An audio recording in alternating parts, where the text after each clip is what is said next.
Oh, lullaby of birdland, that's what I always hear when you sigh. Welcome to a new edition of the Neon Jazz Interview Series with veteran jazz singer Jan Cronin. We talked at length about her new 2023 CD, I Thought About You. The stripped-down arrangements and selections of her songs let her voice and warmth and that personality shine through exceptionally. She grew up around jazz and has always loved it. We get into her history, future, and so much more. Enjoy this interview. Hi. Hi there. How are you? I'm good. How are you? I'm wonderful. Nice to meet you, Jan. Thanks for taking a minute out. Nice to meet you. So before we get into your brand new album, I Thought About You and your life and music, I want to know, how did you survive COVID? This last 3 years was quite a thing. And how has it changed the way that you do things now? Well, it gave me a lot of time to reflect on what I wanted to record. And I listened to a lot of these tunes, and really thought about them and decided that when all this is behind me, all this COVID, that I would pursue this album. And so it was just a lot of time to read and, study. I studied with, several, jazz artists, vocally. And through Zoom and so forth, and so it was a good time for me to step back and figure out what I wanted to do next. So, talk to me about the new album. What was the artistic, force that was behind it? How good does it feel that it's coming out now? It feels wonderful that it's coming out now, and really. For so many years, I performed with bands, everything from an 8-piece band to a 4-piece band. And I just wanted to do something intimate. And I wanted to really, tell the story of these songs and convey how they feel to me. And so I thought a real stripped down version of these songs would be really nice. Where I feel like I'm sitting at somebody's table or I'm whispering these songs into somebody's ears. That's wonderful. What are you hoping the listener gets from this album? Oh, I'm hoping that they'll feel, the songs and the stories perhaps relate to some of the stories. It's nice to have on, if you're having like a glass of wine or something and listening to it, just kind of cuddling up and getting cozy. And that's kind of what I wanted to project with the album, was something cozy and intimate. So how did this jazz journey begin for you? Take me back to where you were born and raised and how these seeds and interest in being a performer and being a musician, how did that begin? Well, I grew up in Washington, D.C., born and raised, and my parents were big band dancers, and they always had a lot of jazz records going on in the house, and I would listen to those, and I sang in church when I was young with my 2 sisters, and we did a lot of radio shows and things like that, singing the gospel music, and I decided that I wanted to stay with music, and my sisters, got married and got the house and had the children, and I sort of persevered with music and with my career. So in Washington D.C., I used to hang out at some of the jazz clubs, and some of my friends were jazz instrumentalists, and one of my friends wrote for Downbeat magazine, and he would let me tag along on his interviews. So I've met Alvin Jones, Max Roach, Tony Williams, Jack DeJohnette, and learned a lot through talking with them. And I also met Betty Carter hanging out at Blues Alley in Washington, D.C., and she's always been one of my favorite jazz vocalists, stylists. And we were sitting in line at the ladies' room at one of her performances, and we got to talking, and I told her how much I loved her song, Tell 'Em I Said Hello. And she said, well, you ought to record that someday. So when my first record came out, I recorded Betty Carter's song.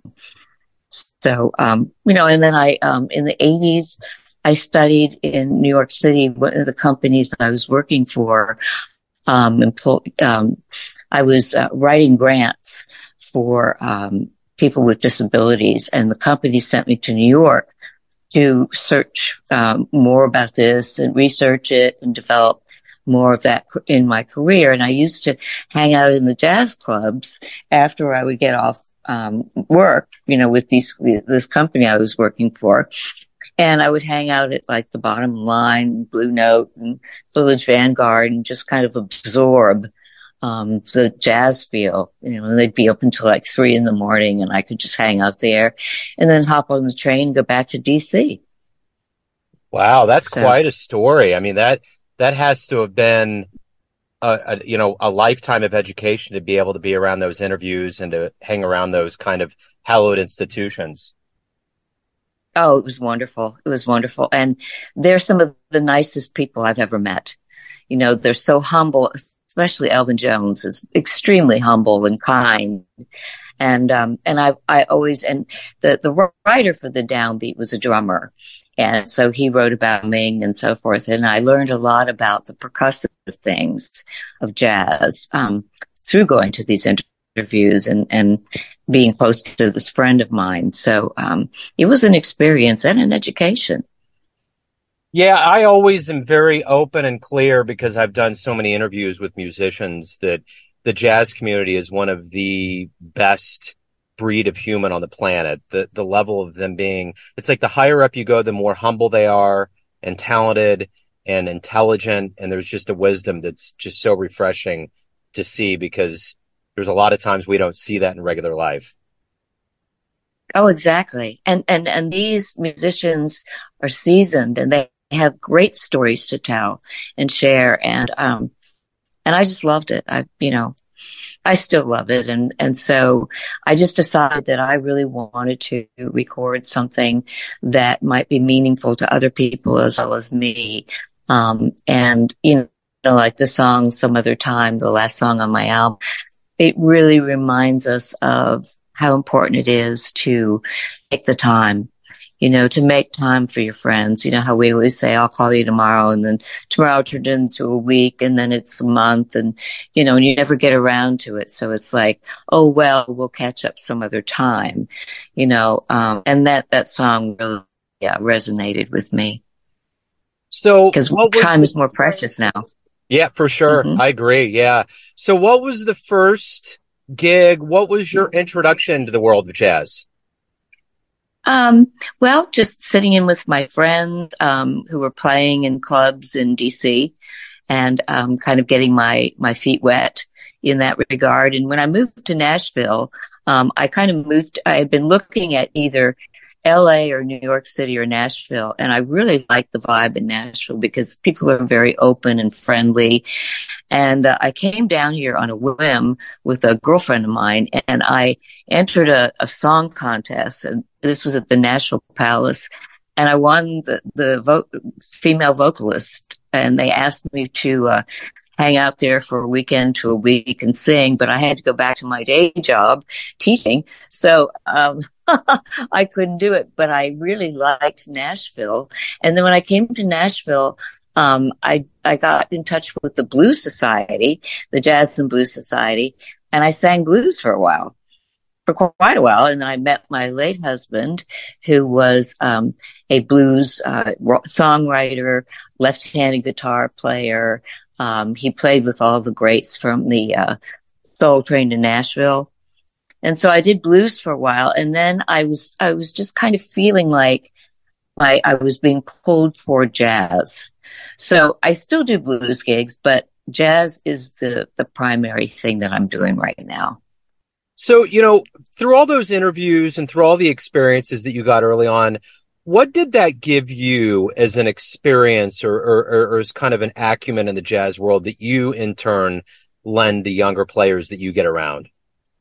I think what I want to impress upon the younger people is just be yourself. Listen to what resonates with you.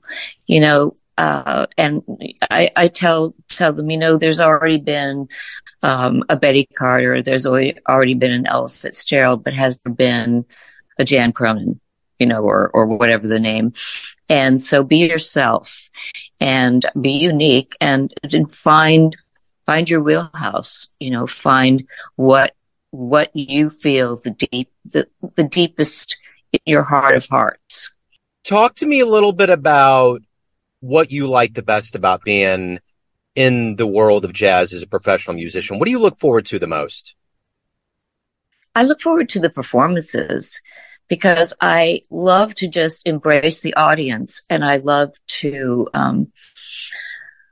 be around people. And I love to share this music because I think the lyrics are so phenomenal.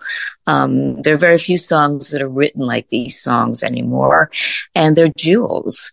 And I want to reveal the jewels to my audiences and bring them in and get intimate and have them really listen and absorb, and see what resonates for them. So talk to me a little bit about what you're hoping the listener, ultimately, what do you want the reception for this album to be? I would love for people to really listen to it with an open heart and really feel the stories in these songs and pursue the love of jazz and pursue the studying or the research, really get a feel for this beautiful music. I just want to share it. I just want people to listen and enjoy it, in whatever capacity they can. So talk to me a little bit about, you've been around a lot of big names, but if you could get into, let's say, a time machine and go back in time and see anybody live, who would you love to go back and see? I would love to see Carmen McRae, and I'd love to see Ella Fitzgerald. But I went to a lot of Betty Carter performances, and what I loved so much about her was that she would open her mouth to sing and you could almost drive a truck down her throat. She was so open and alive with her delivery, her deliveries and her performance, and so embracing of young artists and audiences. And I would still love to be seeing as much of her as possible still. Yeah. So why do you love jazz? Because I feel it. I feel the songs. It puts me in a happy place. It's very peaceful, and yet it's very exciting. It's very liberating, because I can do different things. I can wrap my inflections around these songs and make them my own. They help me to create more. So everyone out there has a perception of you, family, friends, fans, but ultimately you live your life. What's your perception of you? Who do you think you are? Who do I think I am? Well, I like to think I'm a very kind person, and I'm pretty genuine. I love people. I've been a caregiver most of my life. I've always gravitated toward the underdog, which is why I got my degree in special education and taught special education for so many, many years. And then I got interested in sign language, and I went back to school and got a degree in sign language, and I started working with the deaf and interpreting. And I think people would just see me as being caring and loving and kind. And I kind of pride myself in knowing that I am very diplomatic and very fair. So in a nutshell, I'm an okay person. Well, I got a deep level of appreciation for anyone out there that works in special education. My son Miles, named after the obvious, is Yes. 18 and he's on the autism spectrum. So I've been in the special needs community for quite a while now, and I'm always appreciative Oh, of, really? yeah. So, Yes. That's um, been my whole life, really. And when I left special education, when I stopped teaching, I went right into yoga. So I teach yoga now, and I studied the therapeutic side of yoga. So now I teach therapeutic yoga to special needs children, and I teach it to the military. I teach seniors, people who think that they aren't able, but they are. I yeah. make it accessible to everyone. Yeah, I've always kind of been of the opinion with my son that, no matter what has been said about an aptitude level, I've always just, not pushed him, but I've always been like, let's do it. Let's ride a bike. Let's do this. Let's do Yeah, that. You got to get in there because the level of courage and integrity that these kids can get can overcome anything. absolutely. Absolutely. And they don't see themselves as any different from anybody else, Right. you know? And that's the beauty of it because they are different, but they're special and they have all kinds of talents and abilities to share with us that we can learn from. Yeah, there's a real savant nature that goes into it. I know Miles tends to be one that can just recognize, a certain color out of a whole bunch of, like Legos or something, or he's Yeah. really good with like remembering what people wore and things like that. There's just things that they can do that's in a whole different league. Yes. They're very detail oriented. Yeah. And it's beautiful because they help you recognize things that you normally wouldn't recognize or even think about, you Yeah. know? Yeah, I agree. Yeah. And having Miles in my life, like introduced me to this whole other part of the world that I never thought I just would have never seen before. And it's pretty stellar for sure. Yeah. A young man who, had autism, back in when I got my special education degree, uh, he always had his head down and I was always trying to get him to look up. And when I first started doing sign language, he was so in tune with that. Cause he had been using picture boards and things like that before we had the advanced technology. And he loved to watch me make little pictures in the air with my hands. And so that really inspired me to pursue the sign language because of that young man. And his name was Mark. And I'll never forget him. Yeah, Miles had to do sign language early on. They weren't sure. I mean, his speech took a long time, but I remember one time, we went out and had a babysitter take care of him and came home and his cheek was a little bruised and we were like, what's going on? And he was the babysitter and they didn't know sign language and he was putting his finger into his cheek saying that he wanted a piece of candy. And he did it Yeah, sweet. so long and so hard that he put a bruise on his cheek. Oh my goodness. Yeah, it was wild. But Oh, yeah, that's so neat. yeah, Yeah. we did a lot of sign language with him and we weren't sure if he was going to speak and he Yeah. is now. I mean, he's at a point now where he just, yeah, he asks all kinds of questions. He's very inquisitive. He's wonderful. So Wonderful. How yeah, old is he? he's 18. Oh, wow. That's wonderful. And is he working? Does he have anything he enjoys doing specifically? Yeah, he has a passion for a theme park here in Kansas City called Worlds of Fun, and it's his therapy place. He's gone there for a while. He got a job there, and he's been working there, and he loves going out there. It's just, it's the place that just brings everything together for him. But yeah, he loves sports. He's pretty interested in a lot of things. He's very Hmm. curious. Yeah, so he's Oh, cool. that's wonderful. That Yeah. is so wonderful. So, but this has been great, Jan. Thank you for taking time out. And before we get Oh, out of this, Jill. Yeah, before, I have thoroughly enjoyed you. yeah, thank you. And before we get out of this digital door, so to speak, I want to make sure that anyone out there that wants to get the brand new album, any previous work, live shows, anything about your world, where can they go? They can go to my website at jancronin.com, and they'll have all of my performance dates. It'll keep you up to date where you can buy the record and all that good stuff. So Excellent. check out my website. I would love that. Excellent, Jan. Hey, it's been great. Thank you again for taking time out. And like I said, it's so good that there's people out there that really do want to help the special needs world. I'm always very cognizant. I'm very involved with Miles and all of the aspects of his life. So I'm very cognizant. That's wonderful, Joe. And best of luck to your son. It sounds like he's going to do some wonderful things. Oh, yeah, I think so. Definitely. Yeah, he's got good parents there. We're trying. That's the key. So, yeah, well, cool. So it really is.